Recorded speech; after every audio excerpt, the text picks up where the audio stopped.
everyone, Sparkle Sprinkler here. If you're new to my channel, welcome. If you are returning, welcome back, y'all.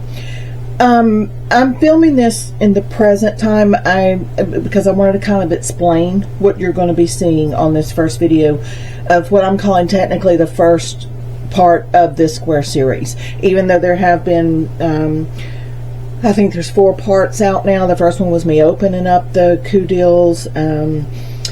There's one of me gridding, which is this right here with the washi tape, and then there's one of me giving you tips on diamond painting and what I found for myself with the washi tape and diamond painting on these things. I began, what you're fixing to see is some clips that I have been filming over the past 2.5 weeks. I decided that my Coudils is an 80 by 80. And so you're not going to be able to see it. I mean, you see how I have to manipulate the canvas just to unbox the 80 by 80s for you. So you weren't going to be able to see the entire canvas because it's going to stretch well past what my camera will let me show here, okay? So I decided to do some filming on something that you can see in this entire camera, just to get you started to see exactly what I'm doing on this when I start my square diamond paintings. I wanted you to be able to see everything clearly.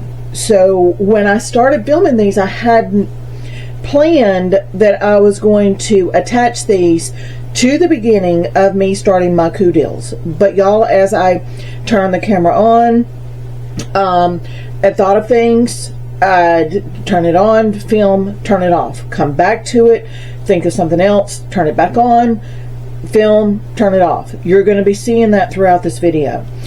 It's going to start with my tips of what I learned about myself and how I have to sit, things like that, of the diamond painting. So you're going to be seeing 2 in this. One's going to be like this and one's going to be gridded, okay? Then I went into starting laying my squares down, and I did this on this clear canvas because I did not want washi tape. I did not want anything on here to obstruct your view. My pen is going to obstruct the view enough, okay? I wanted you to be able to see it in its plain white, not printed, so I know that you can see clearly what I'm doing, okay? As I began filming this, I found no real stopping place to just stop and say, okay, you know, I'm going to move on to the Coudils. It got longer and longer and longer. So I then decided, I put out an update maybe a week or 2 ago that we were going to start this early on the 4th instead of the 11th. And I'm going to go ahead and release these to you. And that way we're just getting a head start on it, okay? This video, I put out an update and asked for your opinions on how long you would like these videos to be for this square series and what time of day, okay?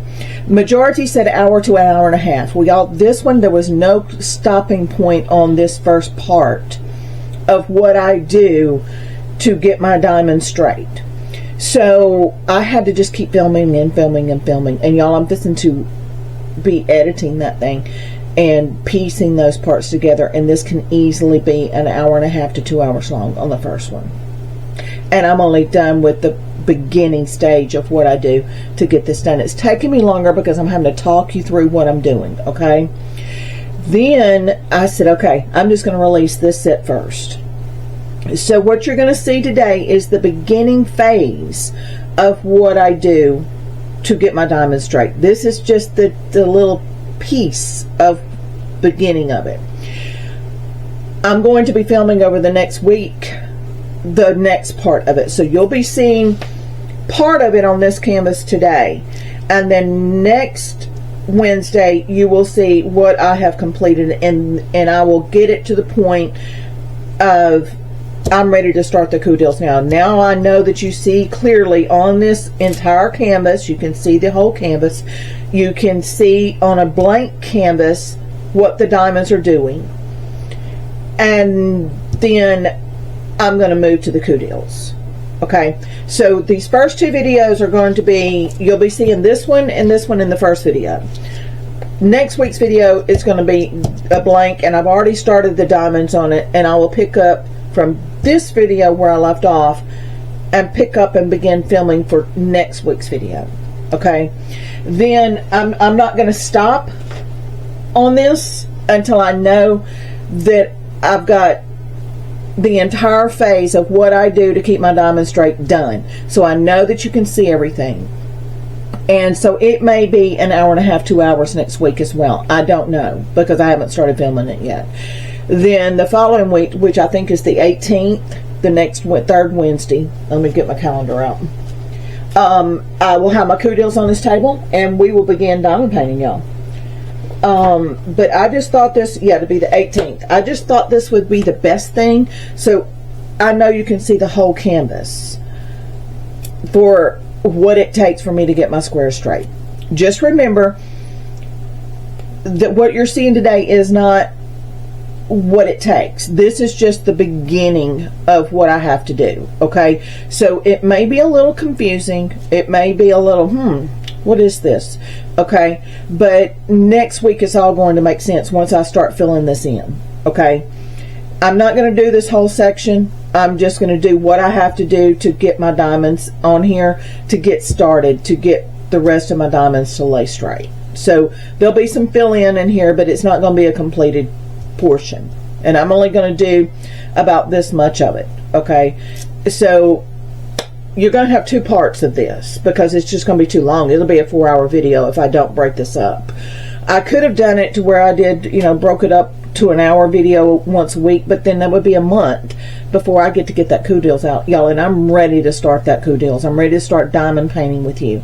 So I thought this was the best thing to do. So you're going to be seeing clips today to get through the first phase of beginning stage of me getting my square straight.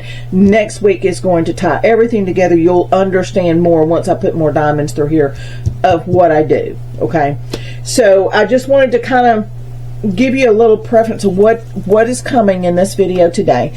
I will link these down below in case you want to get some of these to practice on before you start your actual diamond painting. Okay, I will also link these. It's a set of 4, and the one that I use is this one. I use this one, you know, to smooth out my diamond paintings and stuff, but I use this one to get my square straight.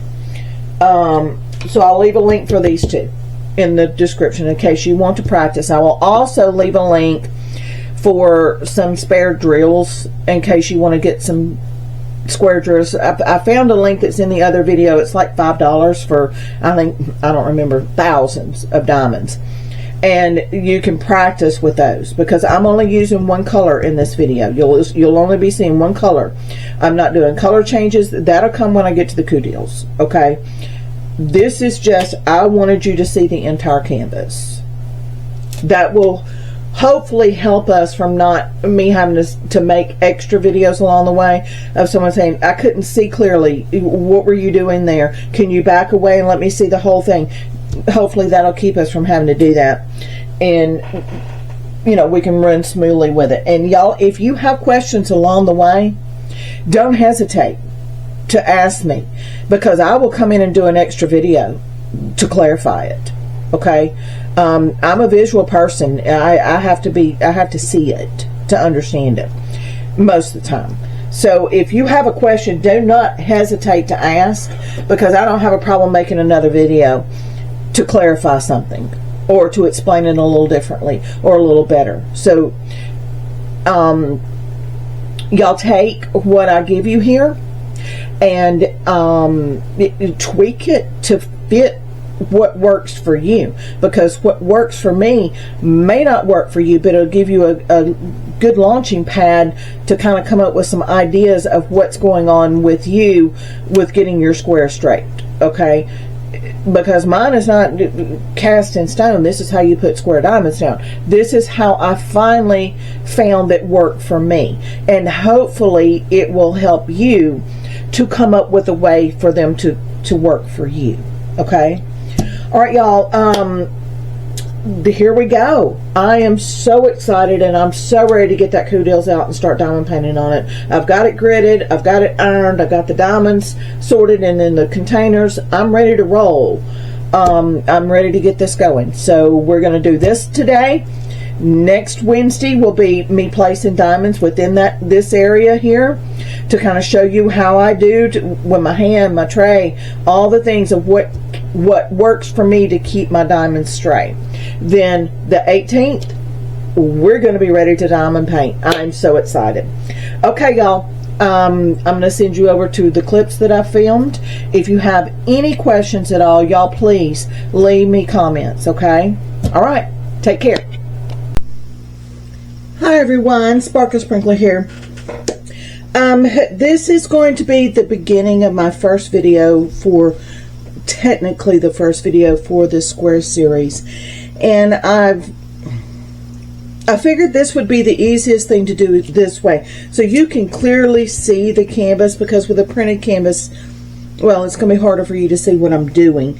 And then once you see this, then it will make more sense, because you won't be able to see very well because of the print of the canvas on the Coudil. So I figured I would start with these, and I'm going to be using two, one that's gridded, one that's not.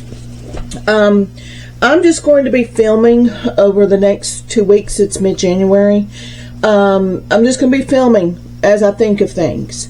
And I'm not going to just say, you know, I'll see y'all in the next one or whatever. When I'm done, I'm just going to reach up, turn the camera off.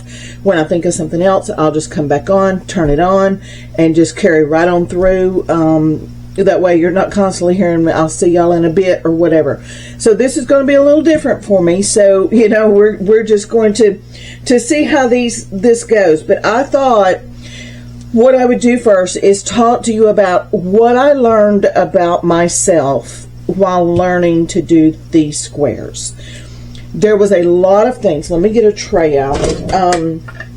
There were a lot of things that I had to discover about myself to get these diamonds on here. And I'm hoping that what I discovered about myself will fast track you into getting to where you want to be with your squares. So just over the next couple of weeks until February 1st, when I start filming the actual Coudil canvas, this is what you'll be seeing. You'll either be seeing the clear or you'll be seeing the one that's gridded. Okay. With me, if you're new here and you haven't seen my videos and you're just now finding me on this is going to be, I believe, part 5. Let me double check. And yes, this will be part 5, and I'm technically saying this is where this square series begins. Now, I have done videos on part either 3 or 4 of gridding this out. Part 1, I think, was opening up the canvas. I don't remember how I filmed them, but they're already uploaded on YouTube, and it is in a playlist of square series. So technically this is where I began telling you how I do my squares. If you'd probably want to go back and watch, because I show you a canvas of what I have been working on in my bedroom, and that will show you what my squares look like. And if your squares do not look like this, then this series might possibly help you. If your squares already look like mine do on the outer edges and through the center, then it probably will not benefit you. So I don't want to waste your time, you know, following this, unless it's just, of course, I would love for you to just watch if you like. But if your squares look like mine, you know, you may learn a few things. You know, you use your own judgment. What I learned about myself was 10 years ago. This month is when I began diamond painting. And I thought, I ordered my first one on eBay. It was a special shape. I thought they were all special shaped. I didn't know there were different types of drills. I could not find anything but that same diamond painting on eBay, so I started researching. Back then we did not have Amazon, we didn't have Diamond Art Club, you didn't have Temu, you didn't have fan sales, we had nothing. There was only one YouTuber, and she only put up a few videos, and she had a baby, and we never saw her again. So, you know, it was, you were on your own. And when I ordered, when I started searching for them, I found AliExpress. And I made a big order. Got them in 5 to 6 week lead time, got them in, and found that it was full coverage square drills. It was a 30 by 40 like this, which is what my first was, but it was what I learned was a special shape. Okay. The size was awful. Back then I didn't know. The colors were awful. My sky was purple, my snow was blue. Even if the colors would have been right, the size of the diamond painting, it would not have come out like the picture showed. There's no way. We didn't start getting 50 by 50s till, you know, a little bit later on. I got my money back on that order. AliExpress had to refund me because the seller wouldn't help me. And I found special shapes as hurricanes, and I stuck with that until there was some YouTubers popping up then. One of them was Ella with Kicking Cancer's Butt and Diamond Painting. And she had some hurricanes squares, and they were bigger. I don't remember what size, 40 by 40s, 50 by 50s. I don't remember. And that's when I said, whoa, those are looking so much better, okay, and the colors are right. So I ordered a ton of them. Well, they were en route to me, and then we had the popping drills. So I just stashed that one away, got my money back, and I just stuck with partials. And then I said, you know, these, I really want to learn how to do these. I love the way that Ella's looked, and the other ones, the few YouTubers that were out there, I love the way they look. So I found a better source, was with Evermoment, and I started ordering with them. And y'all, they were so expensive, but that's where I learned to do these squares, was through Evermoment Diamond Paintings. Those are the best diamonds I have ever seen, even to date. I've got a Kudils that's a rhinestone. That's the one that you will see in the videos previous to this one, of this square series. Those things are fantastic, y'all. I mean, amazing. My diamond painting for this is a Kudils. It is a square. Regular. If they're regular drills or anything like those rhinestones, it's going to be fantastic. But I'm finding that probably a lot of your problem is your square quality. Those diamond drills back then, y'all, were horrific, and I don't know what squares are like now. I've just been buying, you know, higher end ones until I made this big haul with Temu, and it's all rounds. So all of my diamonds are either Kudils or Diamond Art Club, Dreamer Designs, Evermoment, that type thing. When I knuckled down and said, okay, I'm going to learn these square drills, they were with the Evermoments, and I started out and my drills were just crooked, y'all. They were awful, awful. I could not get them straight for anything, and I started zeroing in on myself. Okay, it's got to be something you're doing, because these diamonds fit this canvas perfectly. There's hardly any gaps compared to what I had with my first AliExpress order. And so I realized that it was something that I was doing that was making my diamonds crooked, or something that I was not doing that was making my diamonds crooked. So I started watching myself closely, and what I found was that when I would come from tray to diamond painting, I would twist. I would bring my hand around like this. I was twisting my hand. So I had to condition myself to stop doing that, because when I twisted, that diamond would twist. So it would be cockeyed. Okay? I had to find a way to make myself come from tray to diamond painting straight down, because, I mean, your diamonds are straight in your tray. So I needed to come from tray to diamond painting and make it straight, because the more I did this, the more I twisted, the more my diamonds were just on a constant turning to the left all the way across this diamond painting.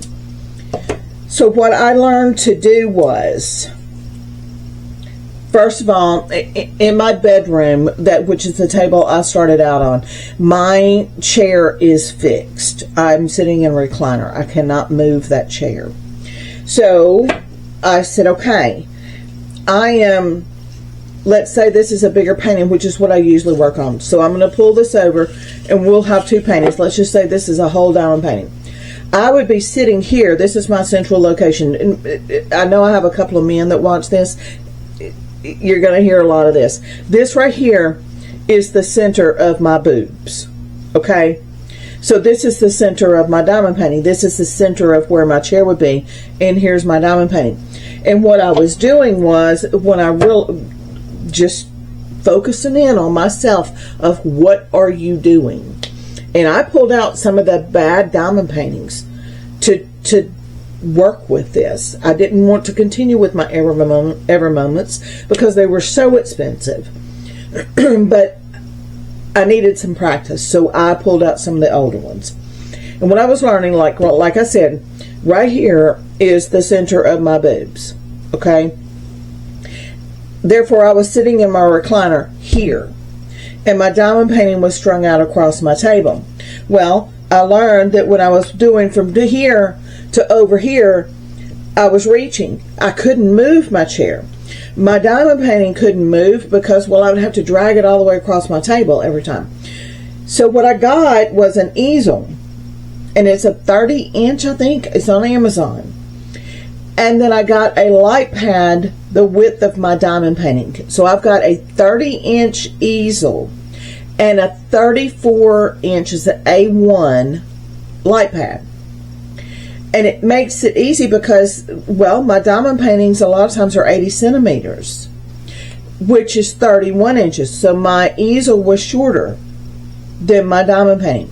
If I had that light pad longer than my easel and my diamond painting, then it gave me a hard surface over here. Let's say my easel ends right here, but my diamond painting is extended out. That easel gave me a longer surface to diamond paint on. Even though my easel ended here, my light pad still come out. It also allowed me to slide that light pad over to bring this more centralized to me. Let's say this is my light pad on my easel and it's hanging off the edge, but my diamond painting's way over here. I could slide that light pad across that easel to get this more centralized to myself instead of reaching over here to diamond paint. Okay, so, and that way I didn't have to move my table. The easel was fixed on my table in front of me, but my light pad was long enough that even if it was hanging, even if it was halfway across the easel, I still had, it was long enough that it didn't, when I go to diamond paint over here, it didn't topple. Okay? And that allowed me to slide my diamond painting across that easel, let it hang over the edge of the light pad as I worked, and kept it more centralized to myself. So that stopped me from reaching over here, and that was more of my, I found that was more of my twisting when I would come over this way to work. Okay, I was twisting. I learned that I had to keep that hand straight to keep those diamonds straight going down. Now that I'm in here in this room, this chair rolls. I can roll back and forth across this wherever I need to be.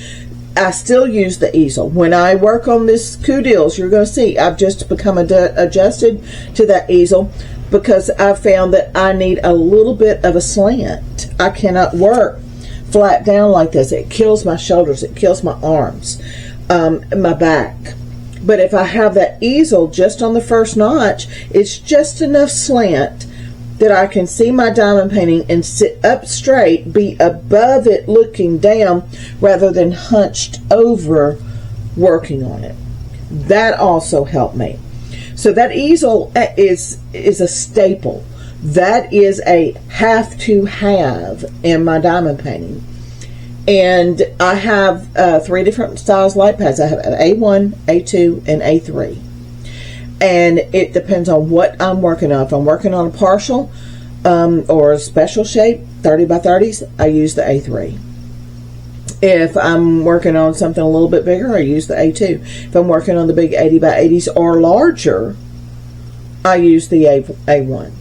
Okay, so I can go up to a 34 inch, and an 80 inch is 31 inches. So I could very easily go up to even 90, you know. And if I'm working on something that's like 120 centimeters, I have some that are 80 by 120, 70 by 120. I turn it sideways and let the long end hang off the top of my easel and light pad, and I have a pool noodle. Here's a piece right here.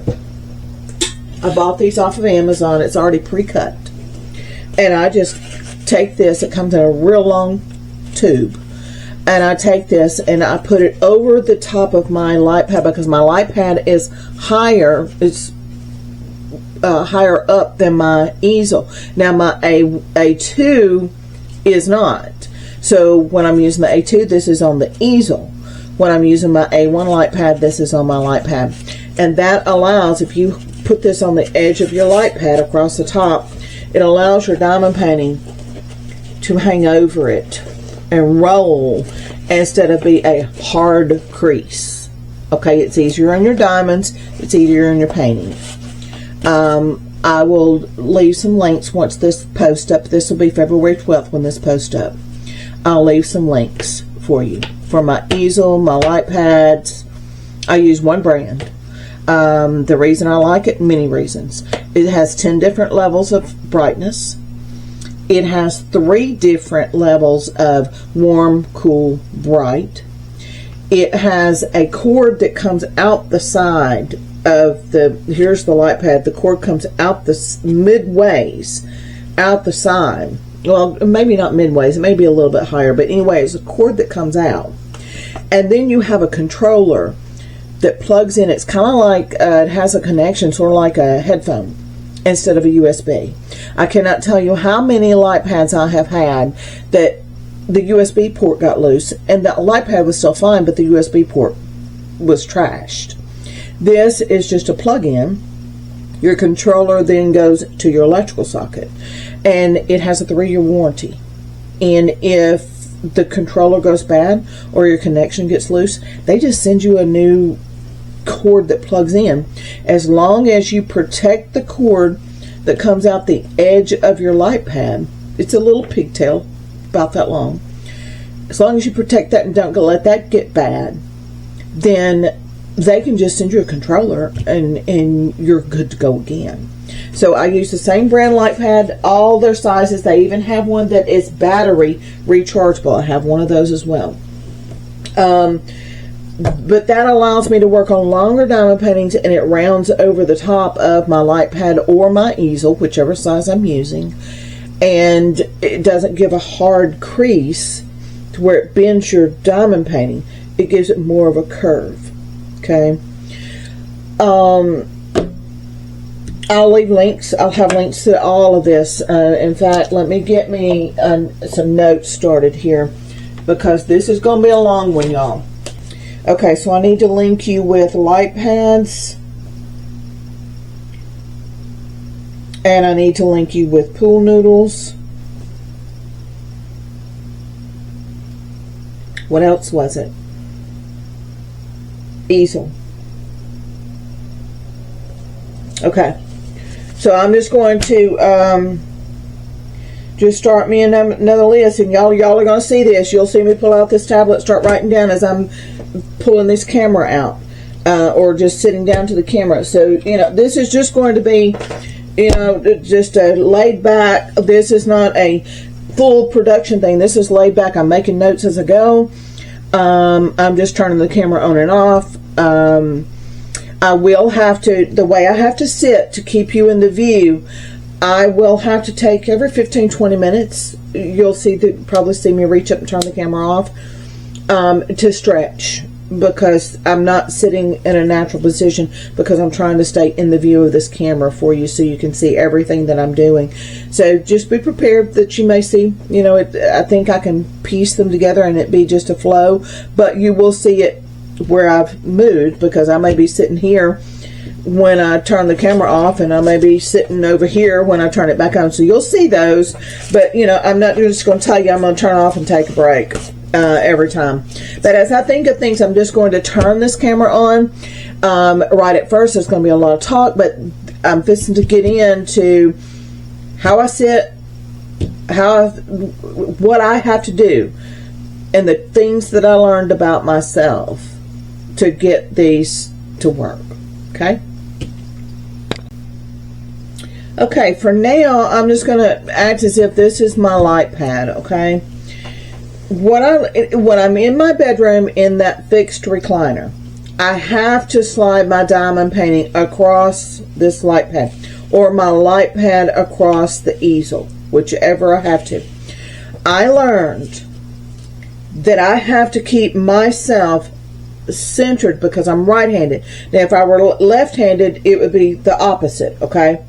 What I learned was to keep myself from tray to painting without twisting my hand. No movement of the wrist. I had to have it to where I was straight onto the canvas. Okay? I learned to keep my diamond painting tray. Well, first let me start here. Okay, as I was saying, this is my central point of my boobs right here. Okay? I need the outer edge of my painting, what section I'm working on. I need the left portion to be center of my boobs. So right here is the center of my boobs, so I would have this canvas right here. If I was working on this section, center of my boobs, right there for this section. When I get to this section, I never start reaching over here because I'm twisting that hand to the outside. Okay, when I lay these diamonds, I would have to twist my hand to get to this outer edge. I want this to be at the center of my boob, which is right here. So this edge would be here. So now, while I've got my tray here, I'm straight onto the canvas. When it was over here, I would have to twist to get it onto the canvas. Okay? So wherever I'm sitting, if I'm in my recliner, the diamond painting is either moving across the light pad or the light pad is moving across the easel to keep me centered on my left edge of whatever section I'm working on. If I were left-handed, I would have it the outer right. That way I would be straight from tray to diamond painting. Then when I got to this section, see, you don't want to start twisting your hand coming across. You want to keep this center, and that way you're from, my tray is here, or even if you want to work from up here, you're still coming straight down. Whereas you're over here, you're twisting your hand to come down to your tray, to your diamond painting. So if your tray is up here, I always keep that center to my boobs. That is how I stopped the twisting of my hand from tray to canvas. Okay. Another thing that I learned was the way I sit. If I prop my right elbow on something, I tend to start that again. I always keep my elbow to my rib cage. Okay. Let me see if I can show you. Okay, here's my right elbow. Let me scoot this up some. Here's my right elbow. If I'm propped on something, even with this center to me, I'm still twisting my hand. I don't have my hand straight. Okay? So if I prop my elbow on something and I'm propped up my arms on the table, I've still got that hand twisted. And that what it's doing is your diamond is straight in your tray. You pick it up, but when you go to the canvas, you're twisting that diamond. Okay? That's what I learned about myself. So maybe these are some things that you can look at yourself as well. Whereas if I keep my right elbow to my right rib cage, I'm keeping that hand straight. So I'd keep my inner arm through here against my rib cage. And that's how I diamond paint. And it makes me keep that arm straight. Y'all, it took me a week or so to train my brain to remember those things. Okay. Once I did, now it's just common. And I haven't filmed myself diamond painting. Am I still making sure that I'm keeping that arm against my rib now? I don't know. I may have it to where I don't have to, because I've trained myself to keep that straight instead of the twisting. Okay. Just some things to look at for yourself, you know, is that part of my problem with this? Okay. Okay, some other things I learned about myself was the way I place my diamonds. Let me zoom you in, and I'm just going to act as if I'm diamond painting. Okay, here's my center line of my boobs, okay? So, what I learned was, here's my tray. Let me zoom this back in.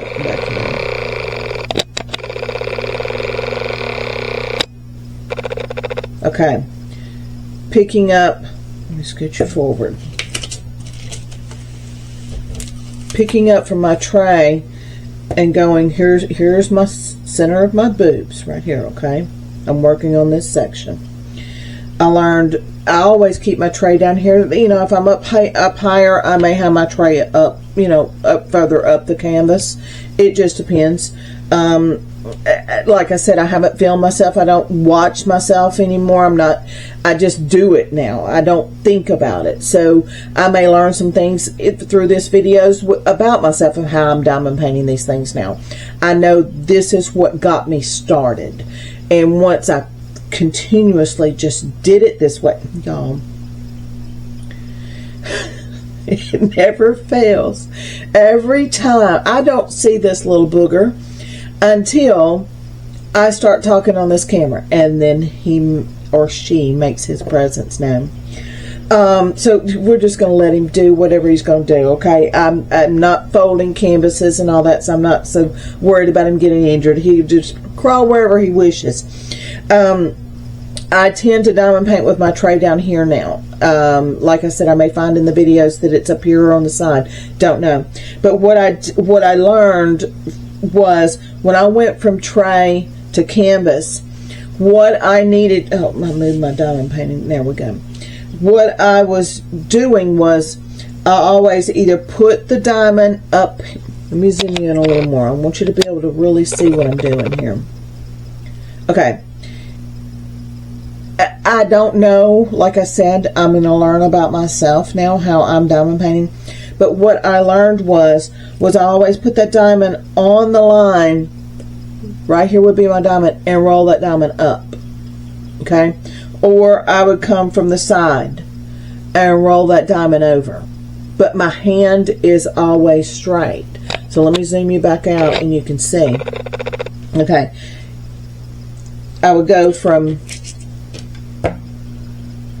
tray, and I'd put the diamond edge on this line and roll that diamond up. That is keeping more control of that diamond rather than just sticking it down. Okay, I will even take it and take it from the outer edge and roll it over. I'm hoping that you can see what I'm doing. So I would go from tray to right here and roll that diamond up on the square. Or from tray, put it on the outer line and roll that diamond into the square. Or you can, if you wanted to, you can take it from the top of the line and roll that diamond into that square. But my hand is always straight because I try to grid off in an area that I'm not reaching across this canvas. I am on this section. This line is center with my boobs, which is my central line. So no matter where I'm at in this square, let me zoom you out. No matter where I'm working in this square, my hand is straight. Now, if I left this where it is and I started reaching over here, I'm twisting again. See how my hand's twisting? I'm not keeping control of that diamond, whereas right here I'm just keeping control. So the main thing that I learned was I'm going to zoom you. And I'm going to move this tray back out of the way. Zoom this back out some. There we go. If I'm working right here, I would put, okay, usually when I'm on my outer edges, I come from the top, and my hand's in the way. I'm going to have to twist my hand to show you. I would put that diamond right here on this line and roll it down. Or butt it up on that line and roll it up. Okay? If I'm coming from the side, I diamond paint all different directions. I don't just go from up to down with this. I'm not always doing this. I'll also take it and put it on. No, I'm going to get you in the frame. Put it on the diamond's edge, is on that line, and I will roll that diamond onto that square. And I know my hand's in the way. Let me see if I can back out. Now that you've seen what I've done, maybe now you can see I put the diamond here and I roll it over. Or I put the diamond here and I'll roll it up. But you see my hand is straight with the canvas. I'm not reaching and twisting. Okay? Those were the key things for me.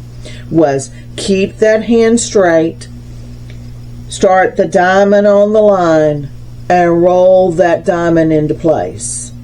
And now, y'all, when I diamond paint, it's just constant. I mean, it's just second nature now.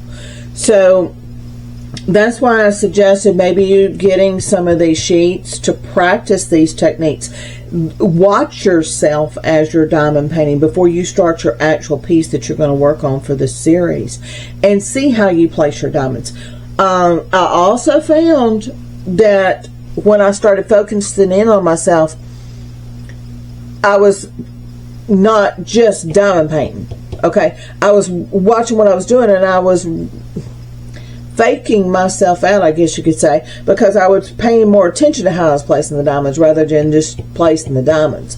So that's something else that I had to work out, was don't just focus and try to work yourself. Find how you're truly diamond painting, how you're really putting these down, so you can find if you're twisting your hand. You can find if you're not hitting your lines and keeping that diamond on the line and rolling it up, or keeping that diamond on the edge and rolling it over. Because I found that I was just taking the diamonds and just sticking. I had to train my brain to get on the line. You want your diamond to be in the square, not just wherever it lands, if that makes sense. But it took me a while on that one, because I was too focused on myself that I was trying to do it correctly rather than watching myself just do it. Okay? Those are the two major tips that I can tell you that helped me, was keeping this center with my boobs so my hand was within my square. Don't grid or work too big of an area so that you're not reaching over here and twisting that hand when you go to the diamond painting. You want to keep your hand straight. Okay? And also I found it didn't hurt my wrist as bad. My shoulder didn't hurt as bad. I could diamond paint longer because I wasn't, you know, keeping my hand at an unnatural position.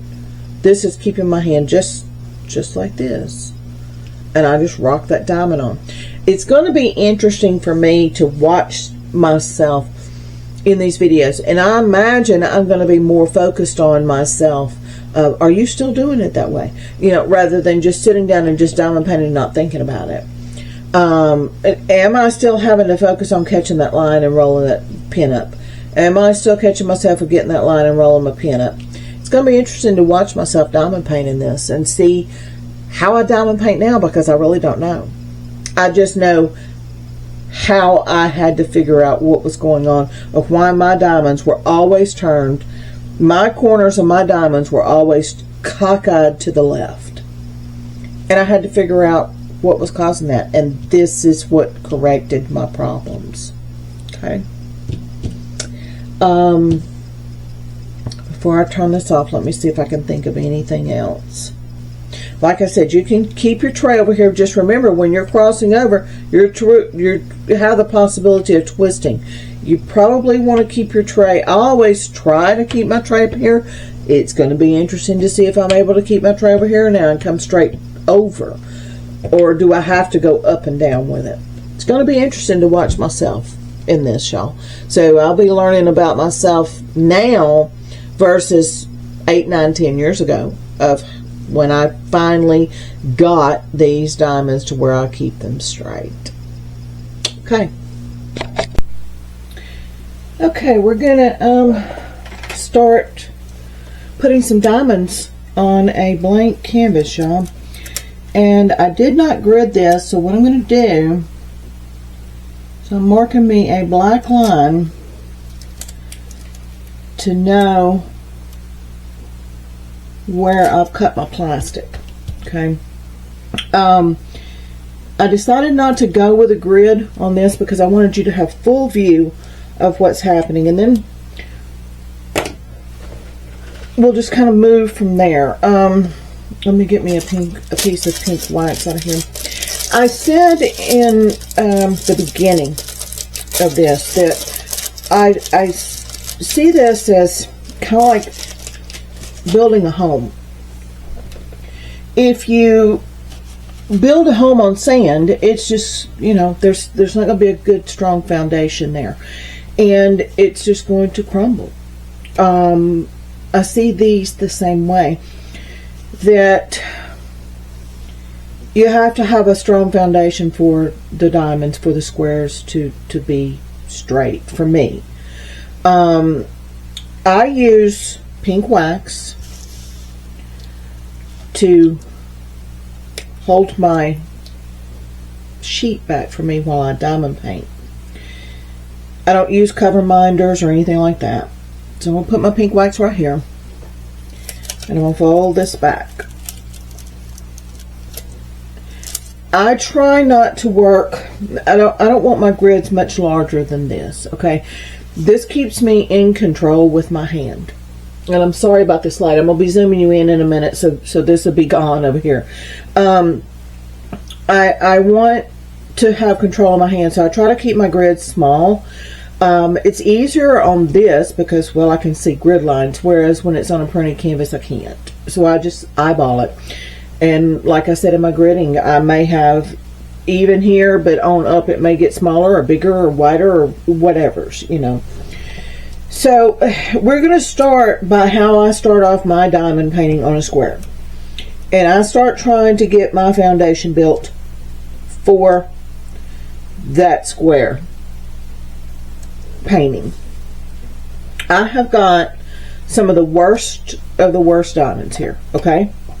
These came from one of my very first kits that I ordered off of AliExpress. And y'all, these things barely will shake out. They're so bad. There is no... I'll zoom in and let you see. I really hope... I always buy my squares, all of my squares that are in my stash are from higher ends. I didn't want to get into these things are awful. I didn't want to get into the popping drills and these type drills. So all of my diamond paintings in squares are from higher ends. Let me move my laptop here. So I don't know if squares are any better than this now, but y'all, these things are horrific. You see how shiny that is? You see that one, this one right here? I mean, this thing does not even, it's not even flat. The only thing that's going to be touching this canvas are these four corners. So I wanted to use the worst of the worst drills. There's there's corners missing, there's little nubs on them, they're misshaped, they're awful. So I really hope that the diamonds are much better than what they are in this. I mean, this bag is full of trash, okay? And none of these diamonds have a flat back.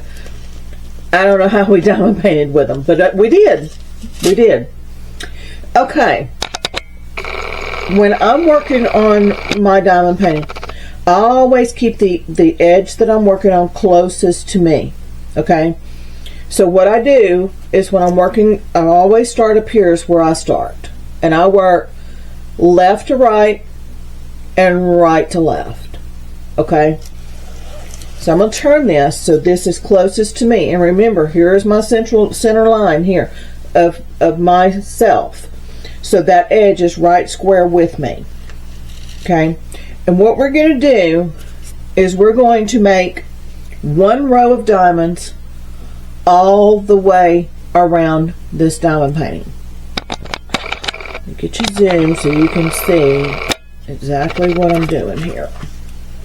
Now I'm not going to be, this is all one color drill, so it's not color changes. Now if I were working, when I work on my coudils, you will see me on this first row. If this is a symbol, I'll do this symbol, and I work that symbol in this color all the way down, and I usually just start with whatever's first, and then when I finish that run, I'll come back and I'll start this one, and I'll work all those symbols in that color all the way down.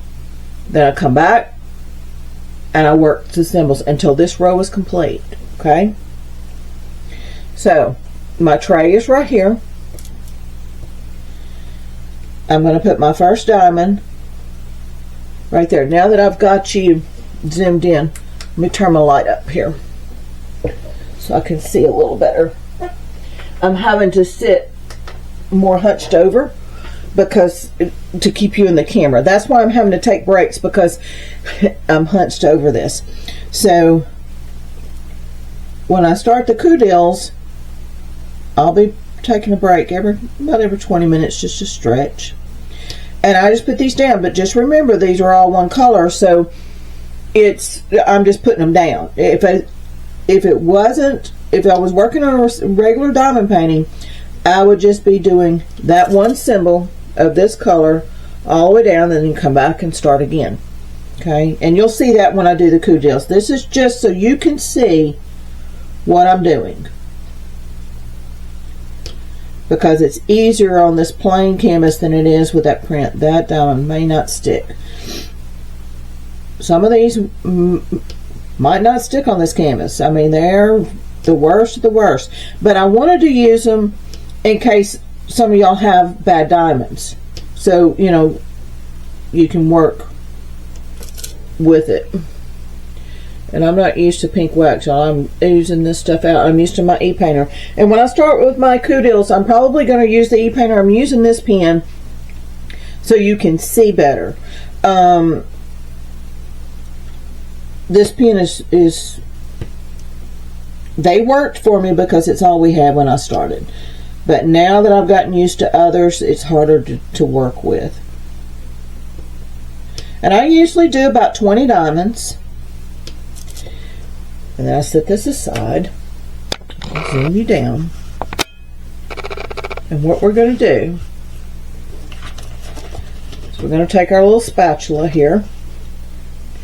You want the beveled edge towards the diamonds, not the flat side. You want the bevel side. And you're going to take this and you're going to put it right at the edge of your diamonds and roll it up. You're wanting to get these as close on that line as much as you can. That diamond's not sticking.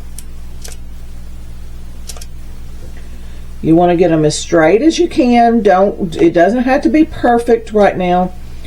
And I'll even take them and push them this way to tighten them up in between those lines. Now, you see I've got lines shining here and lines shining here. That's because these diamonds are so misshaped that they don't all fit in the squares. And you're going to have some that will not fit the line. You're going to have gaps, but don't worry about that. That's the least of your concern right now. Just get them just as straight as you can. Let me see if I can zoom down any further. Yeah, see, I'm right on this line. Okay, and like this one is a little off, so I'll take the corner of this and I'll just give it just a tiny nudge. as straight as you can, and on this line, as close to this line as you can get it. It doesn't have to be perfect right now. Don't worry about being perfect with it. Okay? And then I carry on. Zoom it in a little more. Alright.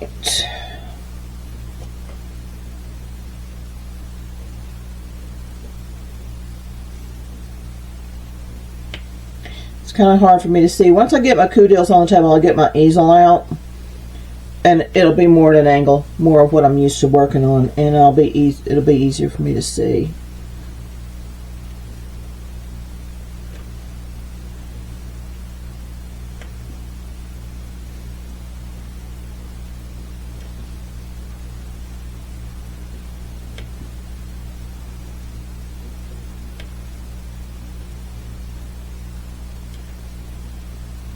You just, work your symbols down this line, and as you're doing, you see I'm rolling that pin. I'm trying to take this diamond and butt it up to that one as tight as I can.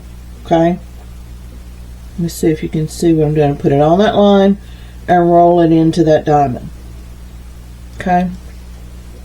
And at this table, I don't have to shift the diamond painting. I'm rolling my chair down as I need. So I don't have to scoot this diamond painting on this table because my chair will roll with me.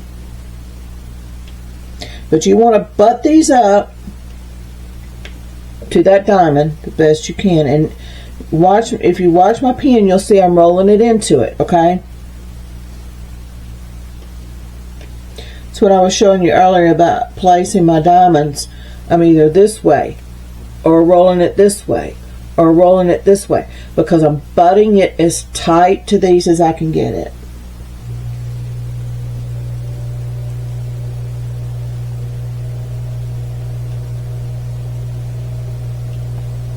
Okay. Now let's straighten these up. Beveled edge up. Put it on that line. I usually work about a row, about a section as long as this. Okay. Now when I'm using this one, I tend to do smaller sections. But with this one, I'll do it, however long this is. All right. You start in. Let me zoom you out a little bit so you can see. I hold it like this. Get it up to the edge of the diamond. And then roll it up until it's straight up and down. And what that does is it pushes these down. Let's just get you over so you can see.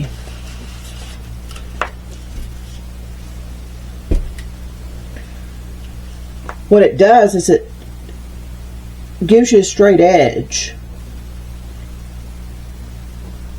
to butt that diamond, those diamonds up. And see, I did that one a little too far. You just take this and it just takes just a gentle nudge.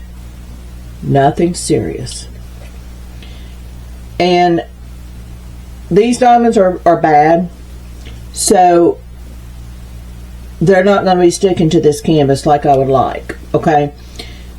And also I found that the first diamonds you put on, it's a little slicky, but after you get the diamonds on there, over time it tends to dry out some. And I'll even take it and just kind of gently run it down that to try to get them as straight as I can, but I'm not looking for perfection right now. I'm just getting a foundation built. Okay. All right. Let's scoot this so I can keep you in the camera. I'm finding I'm having to move the canvas to keep it in the camera.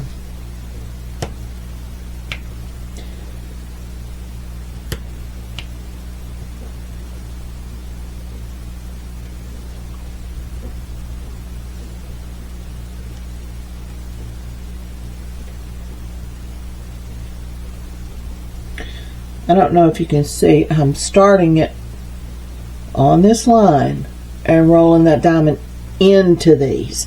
I'm pushing. You don't want to use, you're not trying to shove it, you just want it tight against it. Okay?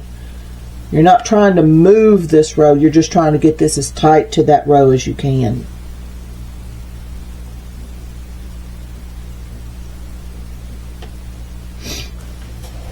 Okay. Straighten these up. And I just roll it up.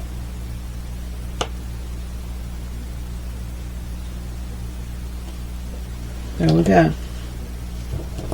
Through here, can use a little more push. Not much. Alright, let me back you out. There's our first row. Okay, this is where my grid line would be. And I've got it folded back, okay? So now, I turn my diamond painting to where it's closest to me. I'm playing musical chairs with my drink here, y'all. I've got some tea that is sitting here and I'm having to move it every time I do something. Okay, zoom you out. Here's our outer edge. It's not going to be perfect yet, okay? We're just getting that first row. Alright, let's move on.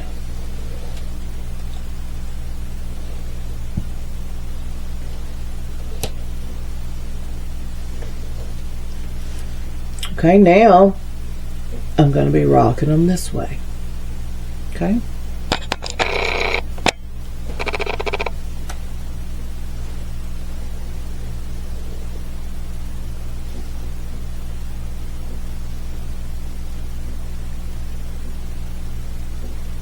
And I'm having to twist my hand a little more than I like, simply because I'm trying to keep you in the frame so you can see exactly what I'm doing, and my pen not be in the way either. Let me scoot this down a little more and see if that'll help you get that pen out of the way.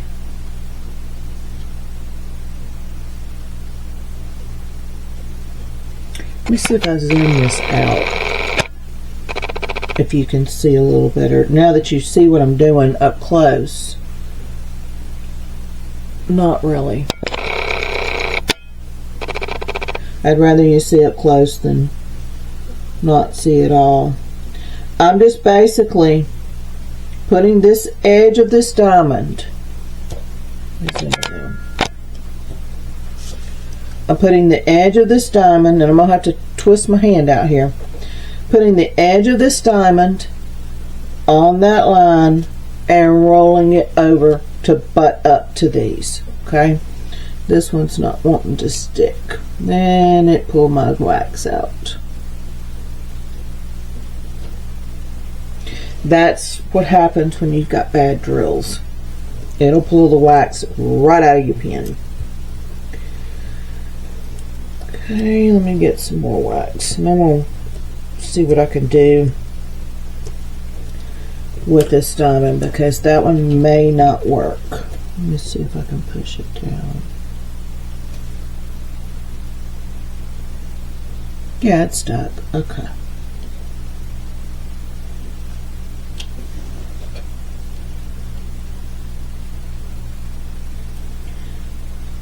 Take them and push them in. Keep them tight.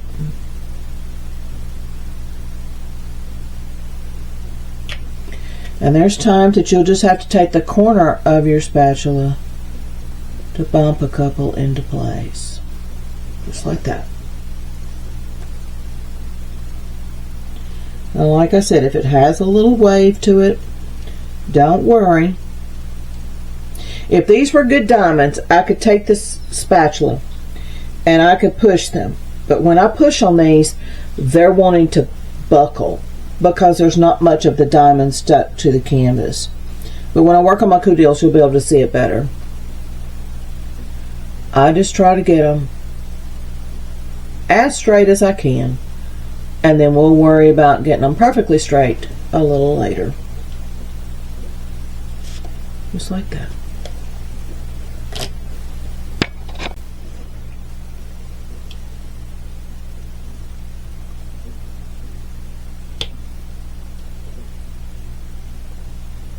I think if I had some better quality pink wax too. I found that when you've got this, it doesn't show up, it's almost clear through it. I found when you don't have that clear wax, let me see if I can find a better piece that's more milky looking. that wax doesn't tend to stay in the pens very good for me. And two, one thing I found that since I've been using the e-painter, I'm a hard presser. Okay, with the e-painter, I don't have to do that. This is more of a milky color compared to this one's more transparent. I don't know if you can really tell. See how shiny that is compared to this one. So we're going to give this piece a go and see if that wax will stay in my pen a little better. But I found if it's more milky looking rather than kind of transparent-ish, my wax does better. But with these diamonds, I don't think there's much that's going to help that. It's a lot of it is the diamonds don't have a lot to stick because it's just the four corners of it, and some of these are broken. The corners are missing. They are pretty sad. But I wanted to use the worst I could find to do this with in case you encountered some bad drills that you can see that you can make them work. There will be gaps, but they will work.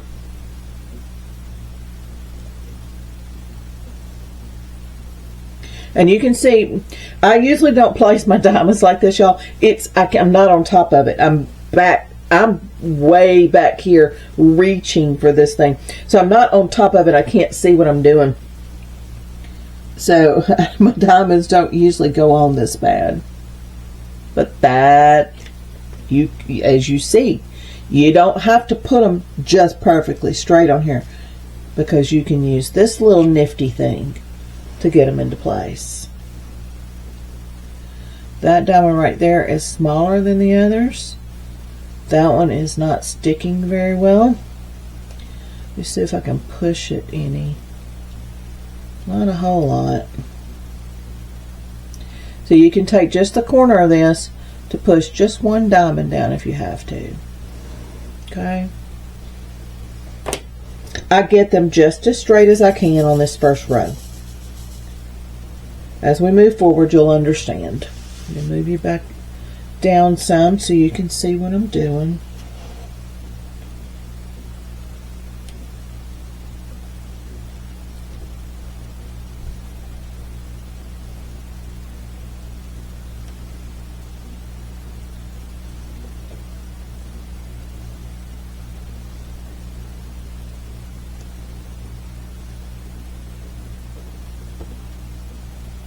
And you'll hear a little pop every now and then, especially when you start filling this in and those diamonds get tight, you'll hear the pop when you know that they're in place. And if you saw my other video of showing the full rhinestone that I'm working on, that if you saw my hand constantly running over those diamonds as I was talking, it's because I will find some that still popped up because I haven't ran my brayer over it yet. And I'm constantly feeling. As I'm working, I'm constantly rubbing my finger or looking across the side to see if there's anything that's popped up, you know, not flat on the canvas. And I'm constantly pushing them down. But the brayer will get that for you. It's just something I do. You know, it's not necessary. It's just a little way of mine.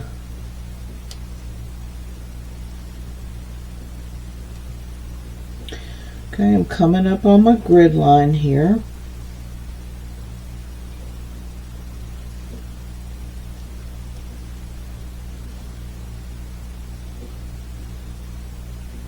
And I've got my tray. My tray is right here. Okay, it stays right under where I'm working, so I'm going from tray to canvas. It's not over here and me going this way with it. My tray is right here. In fact, let me zoom you out so you can see where my tray is. My tray stays right here where I'm working.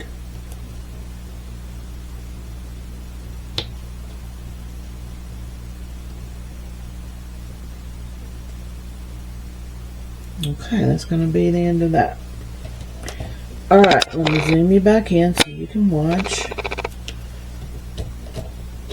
beveled edge up, put it along the edge of those diamonds, just like that, and rock it up.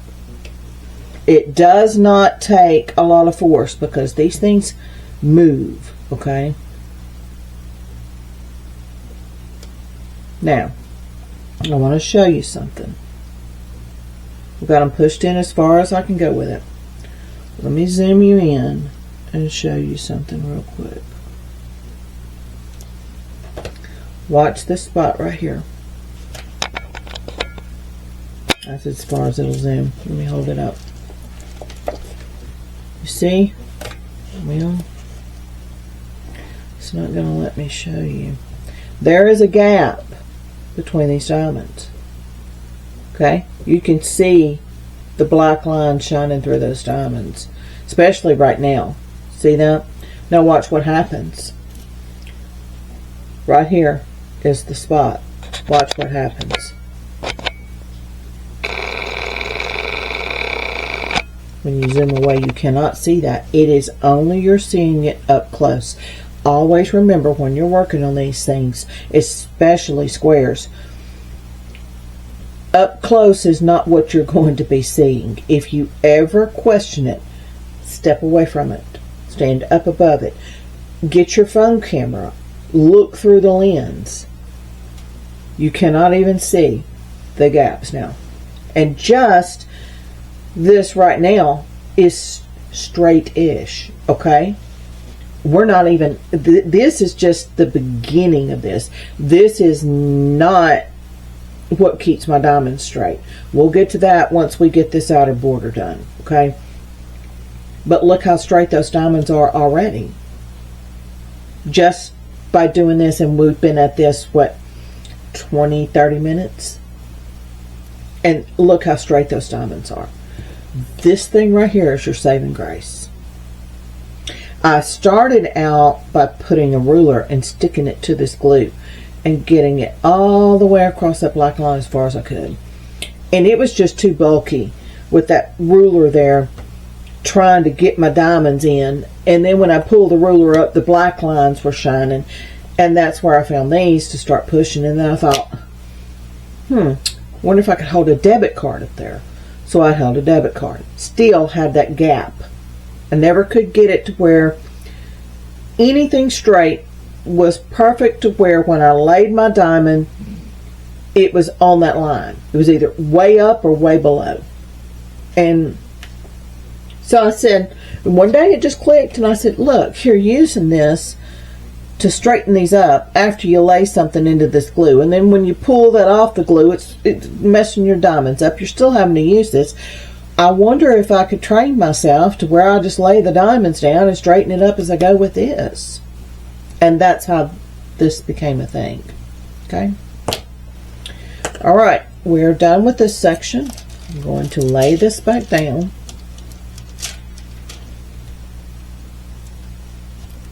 Just like that.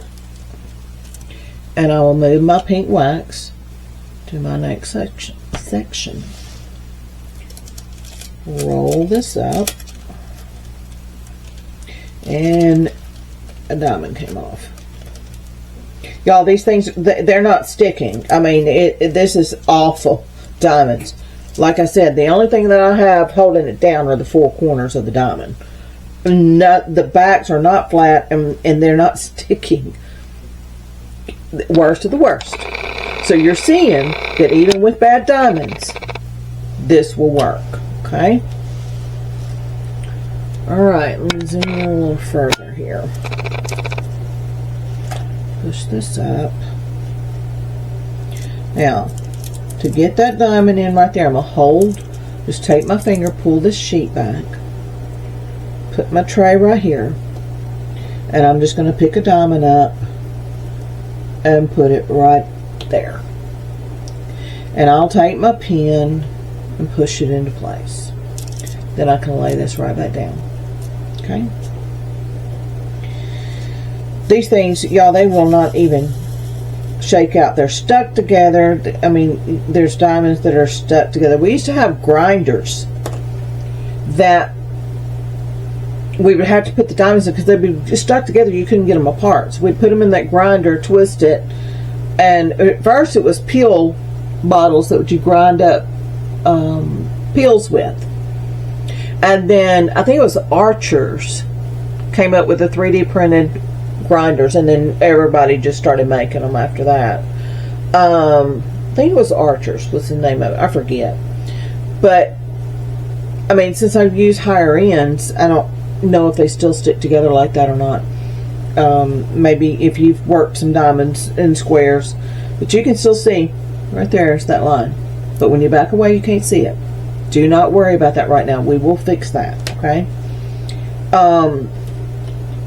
In fact, I'm going to start pushing on it now that I've got more diamonds in there. I'm going to start pushing it towards that and see what happens when I push it to fill in that gap. You get a gap here. Look at this.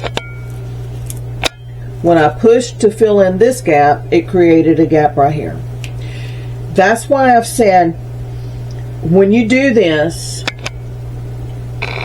never ever work, once you get this outer portion done, never work from the outside here and outside here, because if you do it all the way up your canvas, you may have a line all the way up your canvas. Okay, I always start over here and I'll work this grid all the way across from left to right. Then when I finish this grid and I move up, I work from right to left. So that way, if there's gaps, it's on the end. If there's gaps, it's over here. If I work just left to right and I've got gaps like I'm encountering here, that to prevent one gap, I'm creating another. It's never going to fit, okay? So if I had that in and I was working left to right all the way across, and I got over here, all of my diamonds all the way up this diamond painting would be gapped. Okay? I don't want lines in my diamond painting, so I stagger. And that's another reason that I do smaller sections. In case I've got gaps, then it's not a long row. I'm now moving back across.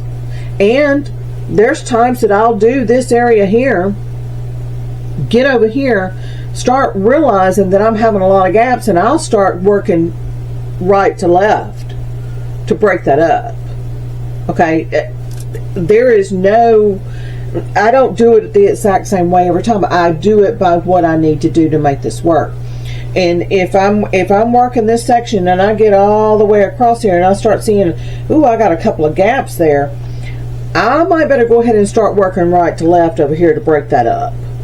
Okay, when I finish this, if I've got when I'm putting diamonds down, I'm pushing.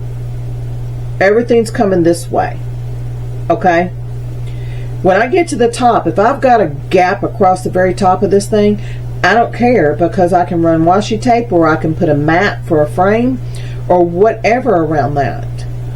So I would rather have the entire top of this thing up here have uneven uneven rows and not meet up to the top, than have some up here and some down here. Okay, I would rather, let me see if I can zoom you. I'm going to turn this sideways so you can see. I would rather push my diamonds this way as I'm working, going down and pushing the diamonds back against this, and having it tight all the way down this canvas, and end up with the black line showing up here. Then I can run washi tape across that if I need to. But what you also need to watch for is you're not getting too big of them not fitting. Now with Coodills, Diamond Art Club, Dreamers Designs, with the one Coodills I've done, which is the rhinestones, I haven't had any, I mean there's some, but nothing like you're seeing on this, okay, of gap wise. Diamond Art Club, I've had gaps. Dreamers Designs, I've had gaps, but nothing like this. I mean, this entire row is going to be off now. There's no way to find which diamond is creating the problem. So I just overcome it by coming back this way with it. Okay. And when I get into the coup deals, you'll see more, because I'll be talking you through putting those diamonds on a printed canvas. Okay. But if you start noticing, like you get up to here and you start noticing, whoa, these diamonds are really, let's say you get up to here and you start realizing that your diamonds are really way down into this square, you need to start slowly inching them back up in little small increments to try to get them back into the square. Now, I haven't had that problem with Diamond Art Club, Dreamers Designs. There's another company, it's on the tip of my tongue, I can't remember the name of it, that I ordered squares from. Every Moment, of course. Every Moment's got the best diamonds I've ever found to date. But y'all, you'd pay $150 for a diamond painting now. They're just so darn expensive. I never order anything that they already have pre-made. Everything I order from Every Moment is customs, because they are the best. Okay, but if I find that it's getting way off, and say my diamond is meeting up to my line, say about right in here, I'll start inching them or pushing. Take my pen and start pushing a little bit to try to make that gap up. It just depends on the quality of your diamonds, but you can do these things with bad diamonds. I've did them for I don't know how many years, from the time I started until I found Every Moment. I don't know how many years I used bad squares, and they worked. They turned out perfect. But this is why I did not make notes, because things like this will come up, and when I start diamond painting on that coup deals, things are really going to come up. And that way I can, at the spur of the moment, switch gears and say, okay, look what's happening here. This is what I do for that. Okay? This is what's happening here. That's how I correct this. Or if I come across something that I've never encountered before, I still do that. 10 years in, I'll come up with a solution. Or say, let me keep moving and I'll think about what I'm going to do over there. I wanted this just to be as I do it, it pops up and we go from there.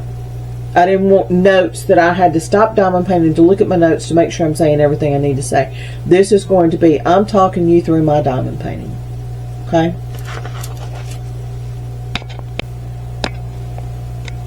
Alright, let me get you zoomed back in and let's carry on. And I'm just going to leave that gap there. I'm not going to try to fill it in, and I don't think I'm going to try to butt my diamond up to it. I think I'm just going to get the diamond in the square and try to even things out. Okay, so let me zoom you in and I'll show you what I'm going to do here. I'm not going to try, see how that is, see how the black line is showing? Let me get you right under the camera. See how this black line is showing right here? I'm not going to try to fill that in. I butted it up to this and it corrected over here, but I've still got the gap over here. So what I'm going to do is I'll look in my tray and see if I can find a bigger diamond even. There's one.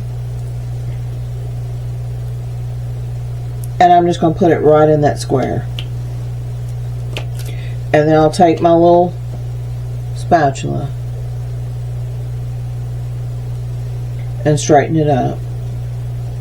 And I'll push it in just a tad. I don't want to fill the gap. Sometimes if you've got bad diamonds, you can find a big one that will fill this whole thing. Sometimes they'll take one and one plus some of the other square. But I didn't see any just right offhand that would do that. So I just put it in, and I don't want it completely touching, but I want it on this line as well to try to equalize out that gap. Okay. There's times I'll do that, and then I don't have to worry about gaps at the end. The way I'm sitting, my diamonds are taking a twist.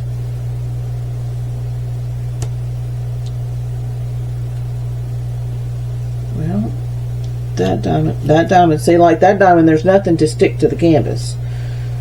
So we'll just trash it and get another one. And with I have one of these. I get these from Zodiac as well. It's a trash jar, and you just pop your diamond in there, and then this just pops off and you can dump it. And I just take my rake it off and just keep right on going. And I usually keep it sitting somewhere in the vicinity of my diamond painting for trash drills, and I just knock it off and keep going. Okay, I have pretty much everything Zodiac has, y'all. I love her. The quality of her stuff is phenomenal. Okay, let's keep moving here.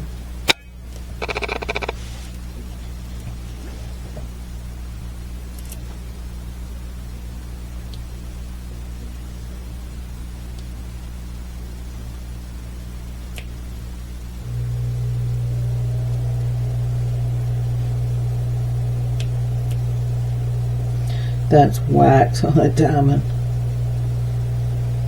This is another reason I quit using e-painters. Y'all, I had wax and putty and everything else all over my diamond painting when I get finished. And I'd have to take a brush where it had dried on the drills and brush them before I did it, you know, roll them. And I got into galactic wax, and y'all, I looked on Etsy not long ago, and that store's not even there anymore. I love that stuff. It has, I don't have any in here. It's in there in my bedroom, but it has like little pieces of sticky tape or something, little tiny pieces of sticky tape in. Y'all, that stuff would stick the old saying, your mother-in-law to the wall.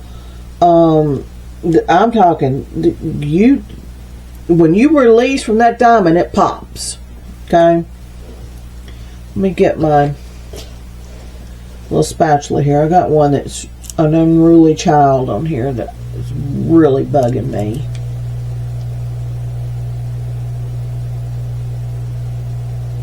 And if there's just an area that's higher than the other, I'll take just the corner of this and bump it down, just like right through here. I'll take just this corner and nudge those up. Okay, you don't have to do the whole thing. You can just use the corner to get things under control. There you go. And that one's a little over the line, so I'm going to give it a little push. So I've got a bigger diamond in there, and maybe push and get some of this gap out of here even. But I'm not worried about that gap, because when you walk away and stand from a distance where you're viewing this, the only person that's going to see the gaps is somebody that goes up and stands and just stares right at your diamond painting to look at it, to look for that gap. From a distance on the wall or wherever, you will not see that gap. Okay? You want them as tight as you can get them, pushed as tight as you can, but don't worry about gaps. You're going to have gaps. With rounds, let me send this all the way back out. With rounds, you got gaps. Okay? That's just what it is. With squares, you're going to have gaps. But you don't see them. I see one diamond right there that needs a little nudge. And I'll just take my pen, push them. Just individual diamonds. But right now they're wiggly. Mainly because, well, there's only 4 corners touching it. It's not the flat of the back of the diamond is not on the canvas. And also, the longer these sit here, when I get back over to this side, these will be so sticky that you can do something with them instead of them just sliding everywhere. Okay? It dries after you put them on. But when you first put them here, they slide. And that's to your advantage, because then you can straighten them up. Whereas if they stuck real hard right initially, it'd be harder to get them straight.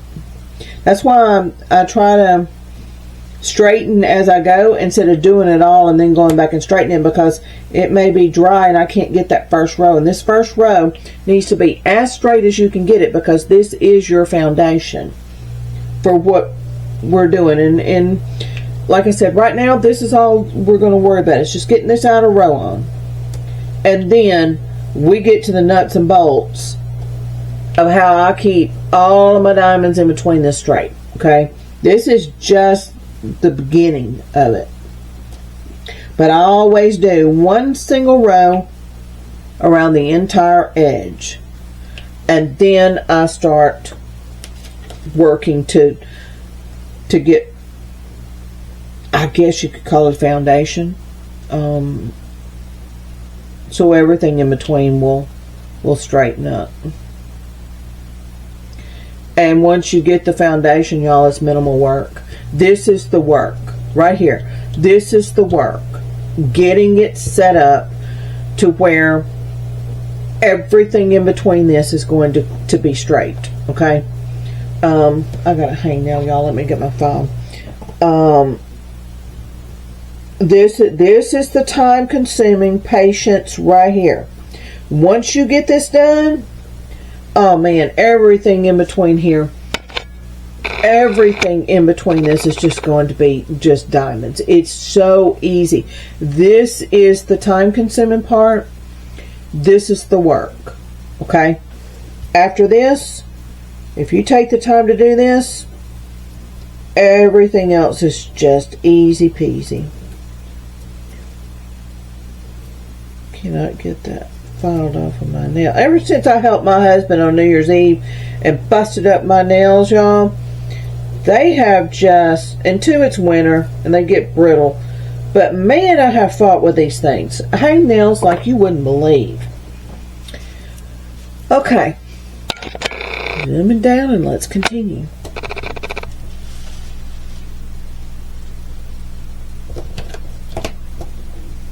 And I always try to keep my canvas straight. And I see something I need to correct right now. Those are a little bit high for my liking. See, that one's smaller than the others. But don't worry about this, because our next step, don't worry about this line shining right here. Our next step is going to fix that. Okay? You just need to get this wall built. Okay, here we go. And this is the most time consuming. It takes patience. But I learned for myself, if I want my diamonds straight, this is the only way that I could get my diamonds straight. Okay, I got one or two more diamonds I can put on here before. I'm going to call that it. Okay, straighten these out. It's a little bit much.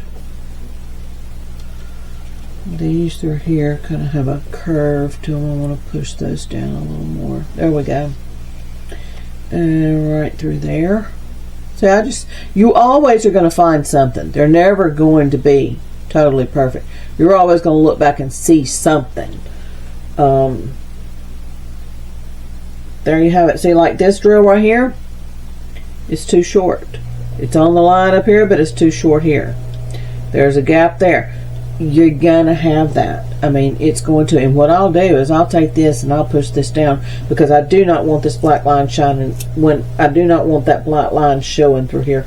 And like I said, next step, we'll get these pushed down into that line. All right, we're going to fold this down, move the wax, and fold this up.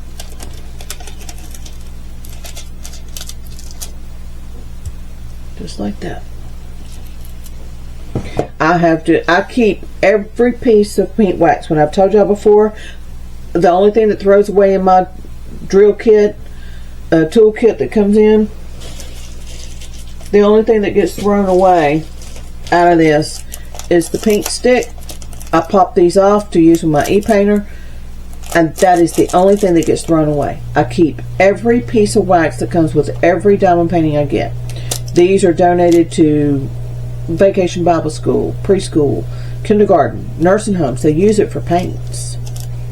But I pop these off. Some won't come off, and I'll just trash them. But the pink stick is the only thing that gets thrown away in my kits. Okay, I need to lift this corner up to get this diamond in. Now, if I had my regular grid on here, I wouldn't have that problem, but I don't have my washi on here. And I want to straighten that one diamond just like that and give it a little push. Okay.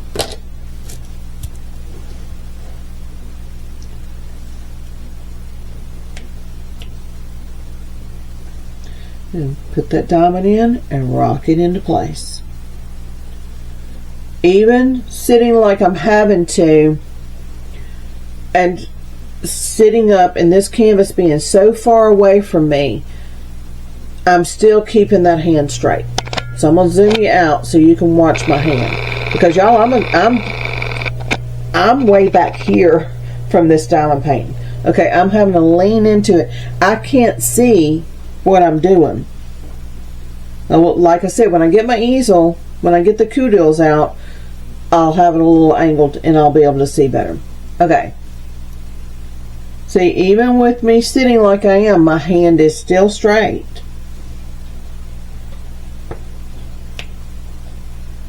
I'm not reaching. I'm not doing anything. I'm coming straight from my tray to my canvas.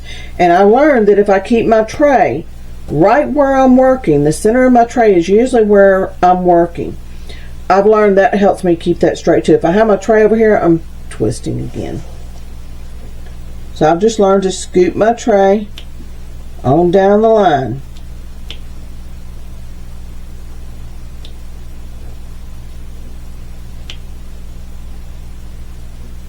I don't know if y'all can hear that rain, but man, we have one of the corrugated roof. It's that metal, and it is pouring buckets. And it's 12:46 in the morning. So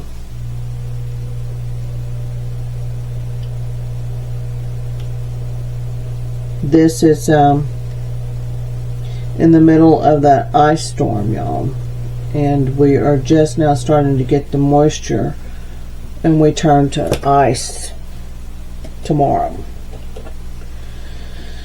So hopefully we keep power.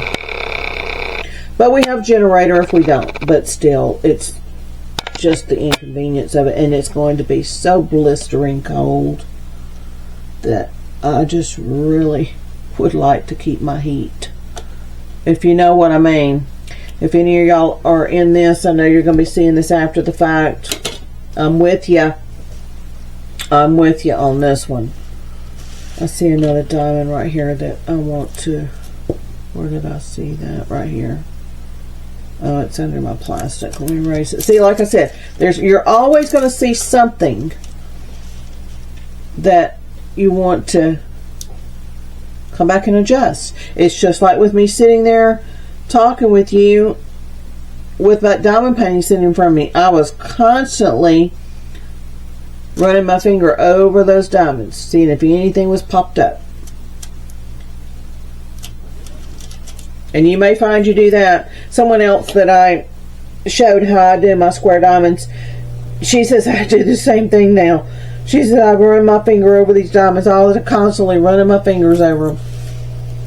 But she said this helped her tremendously, and I'm hoping that it helps y'all.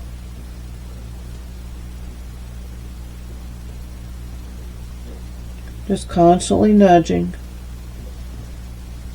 And you'll find sometimes they slide right back up, and just sit there and just hold it. And you can even take this and hold that in place. If they're not staying, while you're holding, push down on them. Put some pressure on them. And it'll keep them from sliding back up on the canvas.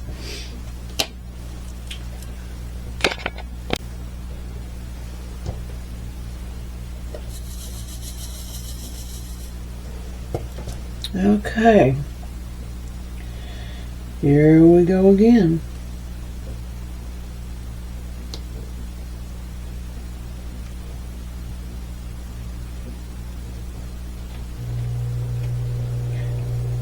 These diamonds, some of them are flat on the top. They're not even rounded, and my pen won't pick them up.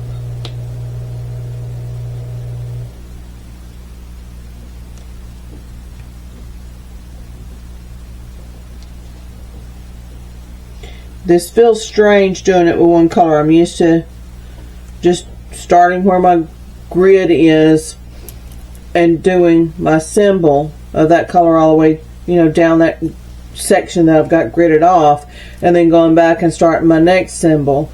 It feels weird to just be doing one color.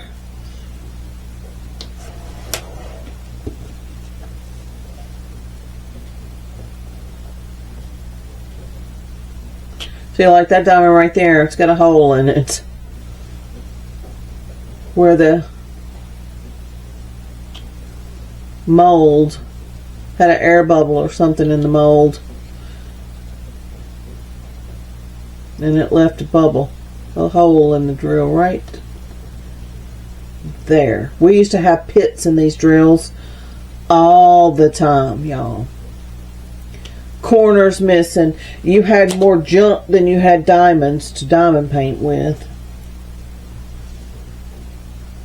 You get down to the end and you're like, you didn't just trash your drills as you went along. You find a bad drill, you trash it. No, you kept those things because you may have to use them and put them up through your diamond painting somewhere because you were running out, because you were throwing more away than you were using. So I learned quick, don't throw the drills out. Put them in a... I'd always just put them to one side, like right here. I would be diamond painting and I wouldn't have this many drills in my tray. And I'd just knock them back here in this corner. So when I finished my tray full, then I would take all the bad ones and put them into a Ziploc bag and keep them. Write a number on it in case I got low of good ones to finish the diamond painting, and then I would scatter the bad ones through the painting. Yeah. I really hope that square drills are not that bad anymore. But with all this Valentine's that I've had and the wrong colors, you would think, I mean, I've been doing this for 10 years. You would think in 10 years this craft would have progressed to where you don't have that anymore. But y'all, obviously you do. I have always, I learned from my very first order with AliExpress. When my sky was purple and my snow was blue, I knew then you need to be checking your colors. See, I've got another little gap right here, but it ends on the line, so I'm going to just leave it and move on. There's nothing you can do to fix that. There is no way to find the diamond that's creating that. It could very well be this diamond. I don't know. But I'm just going to leave it. And if I was working on my Cudils and had that, I would leave it. Because when you back away, you cannot see that gap. And the only person that's going to see that gap is somebody that is standing close enough to critique your diamond painting. I kind of think about it sort of like when I was embroidery when I was younger. My grandmother would always flip it over to look at the back. I wasn't worried about my back of my embroidery. She was, you know. Oh my, nobody's gonna see that back. I don't care, you know. Y'all, I haven't embroidered or anything like that in years. I'm talking years, probably 40 years now. But my grandma used to, that'd be the first thing she did. She wouldn't be worried about how it looked. She was going to flip it over and look at the back of the darn thing. So the only person that's going to see your gaps is somebody that is looking for those gaps. You'll know they're there. But you have to get past the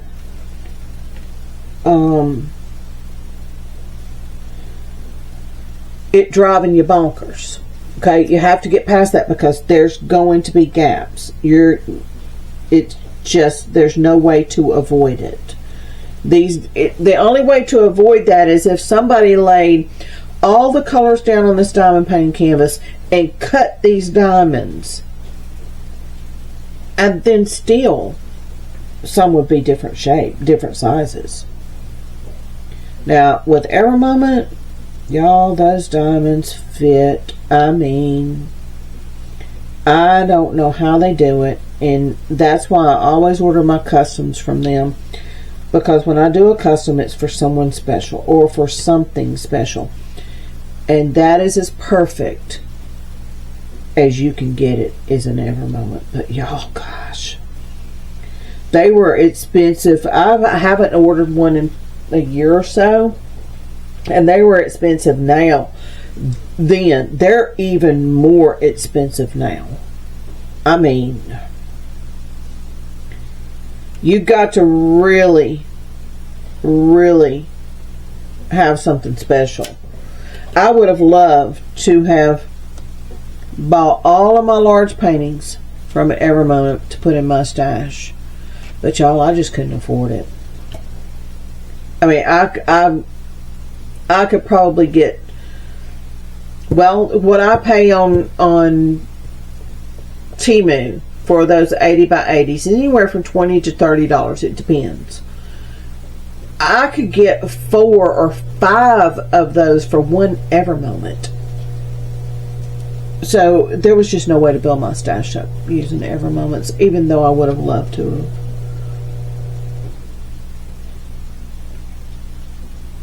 So it is what it is. You could probably get 2 Diamond Art Clubs for one Ever Moment in their customs. I never saw anything that I liked. Never really shopped for anything that was not a custom. I don't know. Like I said, I haven't been on Ever Moment's site in a long time, and so I don't know. They may have, you know, some diamond paintings that I like. They may be more reasonable outside of a custom. I don't know. I don't like that diamond. Yeah, it's okay. This is not my finished product. This is just putting these down so you can see what I'm doing. So I'm not going to worry about if the drill looks bad, because in all reality, somebody had asked me if I could show sealing, and I think that's what I'm going to use this for, to show, because I don't have anything that needs to be sealed. I may just use this. If you're watching this video, I mentioned you the other day, and I left you a reply to your comment, but I haven't heard back if something like this would be okay. If you happen to be watching this one, you know, leave me a comment. If, you know, because it's not truly technically a diamond painting. I do have some smaller ones that I could work up real quick and seal, but I don't know how much of this one I'm going to do. Probably not this entire bottom section. We're going to get on to the true diamond painting once I show you what I do here. And so this is not going to be filled in for here. Once I show you how I build my foundation, then we're going to move on to the coudils and get started. I just thought this would be best because I can back away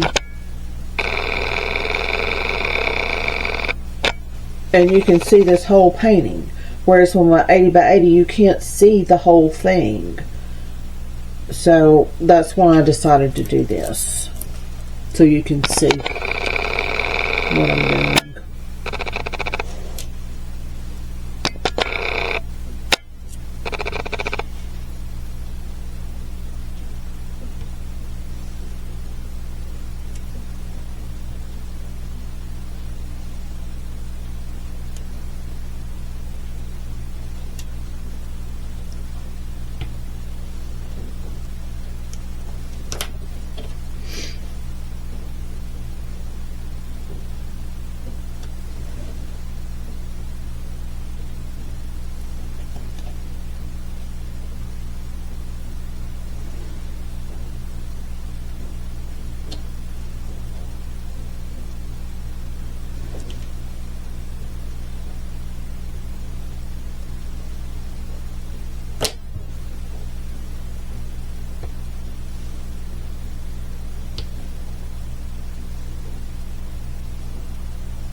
Well, that diamond just totally fell off.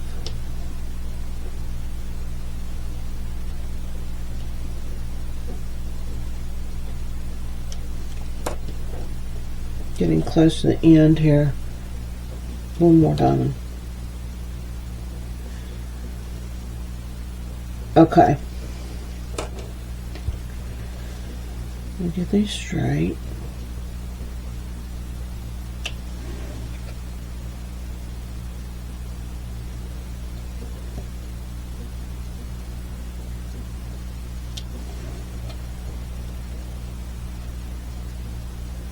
See how I can take that corner and just nudge the ones that I need to, not the entire row. And this one wants to move with it for whatever reason. Every time I move that one, I'm going to just leave that. I think. Let me see if I can get it to, nope. Every time I move that one diamond, the other one goes with it. We're just going to leave it. Okay, y'all. I made a video today telling you that I was going to break this up, and this was going to be the first part, and we were going to begin this on the 4th of February instead of starting the coup deal. Me starting the coup deals on February 1st. I'm going to continue with this because I still like a good bit with this. Okay, I'm nowhere near finished. So this doesn't, like I said in that video, this is probably not going to make sense right now, but it will when you see the second part of this. Okay, so we're going to leave this like it is, and I'm going to start editing and piecing together these video clips because y'all, it's going to be an hour and a half, 2 hours. I did not really want that long of a video, but you see there was no stopping point. When you see the entire video, there was no place to just stop and cut that and then do something else. So this is just the beginning. Okay, it'll make sense when you see the next set, and that's what I'm going to start working on after I get all these clipped together, edited, and out to you on February 4th. I'll go ahead and be making some clips and go from there. All depends on this storm of, you know, if I have power once we come out the other side of this. I just don't know, you know, if and I could have went ahead and done this and edited these clips and had this out, you know, sooner, but I just didn't want to commit to it, and then something happened and y'all think, well, she was supposed to have a video out. So we're just going to leave it at this, and the next video is probably going to be an hour, hour and a half, maybe 2 hours, because we still have a lot to do here. And then after that, I'm going to try to keep them about an hour long going forward. So, alright, y'all. I will see you for sure, you know, through the videos and daily videos, but I will see y'all on this very soon. Alright, bye-bye.